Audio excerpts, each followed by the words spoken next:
Microfonia está vendo agora a chamada Lula discute com líderes formas de aumentar a arrecadação. Diminuir gastos do governo não existe. Os 45 milhões que ele gastou no tour pelo mundo com a Janja, não, cortar gastos está fora de cogitação. Ele quer aumentar mais a arrecadação tirando do seu bolso brasileiro. E aqui eu vou trazer 3 manchetes de sites independentes, digamos, de notícias. O primeiro é a Folha, conhecido site esquerdista, que traz a seguinte manchete: sob Lula, contas públicas têm o pior resultado para um primeiro ano de mandato de qualquer presidente já eleito desse país.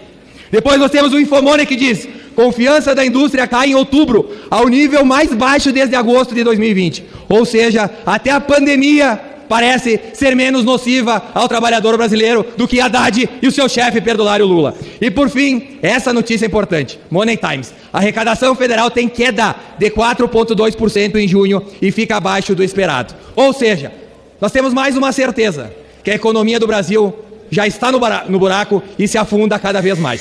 Lula, sexta-feira, descredibilizou o ministro da Economia, dizendo que ano que vem nós não vamos ter déficit zero, ou seja, nós vamos gastar muito mais do que arrecadamos. Eu também quero tratar aqui hoje deste debate sobre o orçamento no Brasil, as políticas públicas para o nosso povo e o chamado déficit, que aliás é histórico no Brasil. Eu chamo a atenção dos deputados e deputadas, do povo brasileiro de maneira geral, sobre qual foi o déficit deixado pelo governo Bolsonaro nas contas públicas. É bom refrescar a memória, até porque eu vejo bolsonaristas aqui falar em déficit zero como se fosse algo que eles aplicaram durante o governo Bolsonaro. Não é bem assim, deputado Pompeu, veja bem. O déficit histórico sem precedentes deixado por Bolsonaro nas contas públicas chegou perto de 800 bilhões e complica a vida do governo Lula. Isso no início do governo Lula já se chamava a atenção do déficit deixado pelo governo Bolsonaro. E esse déficit foi deixado por vários fatores.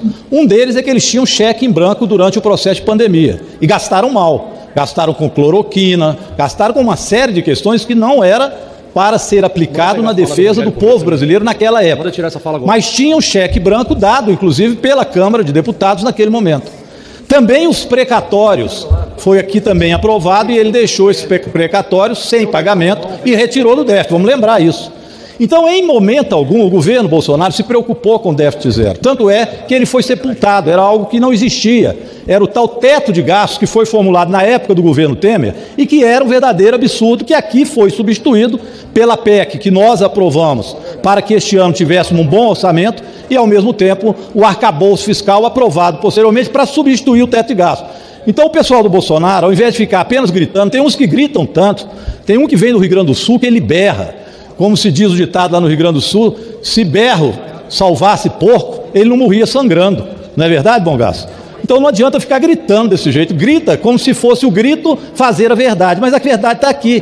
O déficit no governo Bolsonaro foi de 800 bilhões de reais. Então é evidente que vamos colocar a conversa no ponto certo. Colocar a conversa no ponto certo tem que dizer também o que está acontecendo este ano, que vários diziam que no governo do presidente Lula isso aqui ia virar uma Venezuela, desemprego, e nós chegamos agora à menor taxa de desemprego, 7,7%, desde 2015, a menor taxa que nós tivemos de desemprego agora. Presidente, peço 30 segundos.